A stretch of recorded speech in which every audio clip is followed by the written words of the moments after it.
I've got 3 ideas on how to improve the 2022 GD Awards nominees, and today I'm going to share them with you, starting right now. The first problem I have with the awards is a minor one that shouldn't be hard to fix. It's very important that the nominees video doubles as a functional showcase video for the levels, YouTubers, and artists it features. Obviously, there isn't time to show an entire level or a 10-minute long compilation of best moments from a particular content creator, so it's key that the brief preview the audience gets is indicative of how good the rest is. Both this year's video and the one in 2021 had multiple examples of including great levels but making very poor choices of what clips to feature. I also recall that in the YouTubers section they often just showed creators' reactions to beating levels, which doesn't give any information on how good their videos are. This is something I tried to point out in Everything Wrong with the GD 2021 Awards nominees, but failed to because, like most of my other critiques, I didn't elaborate on my point. It sounded like I was claiming that the creators suck, rather than pointing out a problem with the showcase. The goal of the preview is to provide sufficient info to the community so they can make an informed decision on which nominee to vote for.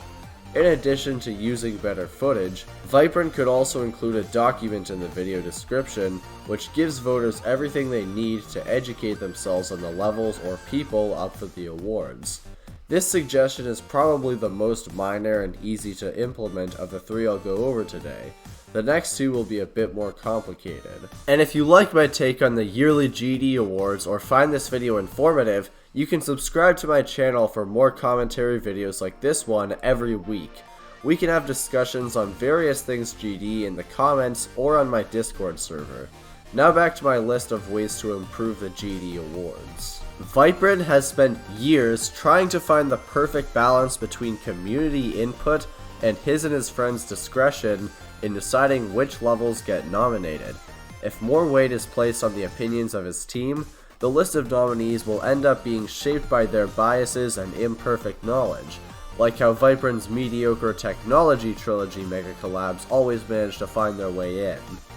But putting it up to a vote is also a bad idea, since this would lead to the levels people having to choose from for the final vote being determined by children who are largely uninformed about Geometry Dash. I'd like to propose a new system that should solve most of these issues. In order to be considered for an award, you have to have a certain amount of nominations from others on the Google form that Vibrant sends out every year. I'm not exactly sure what this number should be. The nomination team can use their own discretion there. Any level or person who surpasses this minimum amount of votes will be in the mix, and the committee can choose whichever ones they think are the best to be included. The beauty of this selection process is that a candidate with 1,004 votes would be at no inherent disadvantage against one with, say, 273,089 votes, making getting nominated far less of a popularity contest. The results are enough of one already. I think this has the potential to solve a major issue. I've never seen a commentary channel have a chance at winning Best YouTuber. Ever since C left the community, the game's biggest names have all been people who make more generic content, your let's plays, your stream highlights, your level completions. And in a contest where success depends on how many subscribers you have, people like Cobb, Vortrox, and Wavex are far less likely to win. But I believe that my system would be more objective and change all of this, assuming the team is willing to give us a shot. I'm sure that this system wouldn't be perfect. I encourage you to let me know in the comments whether or not you think that this would be an improvement and why. My third and final suggestion regarding the yearly awards relates to the people behind the operation themselves. If you can't tell, my commentary is inspired by Norkborg's similar video in 2020. It contained a lot of good points, the main one being that the only real way to make these events better is for the current team to admit that they should not be deciding which levels are the best. Now that doesn't mean that they aren't good people to be organizing an event like this, directing things, producing videos, etc. But when it comes to deciding the 4, 6, or however many levels that get to be nominated, that particular job should be reserved for those who are known to have well-informed opinions on the subject.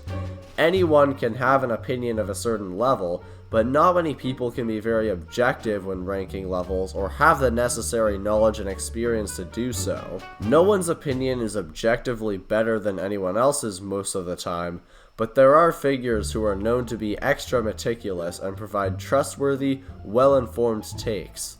The two people that come to mind in terms of having excellent track records here are Jacob Nugget and Woolsey. Woolsey is an outstanding creator himself and has made very informative level reviews in the past, and Jacob Nugget is also a creator and is well known for his legit level review series.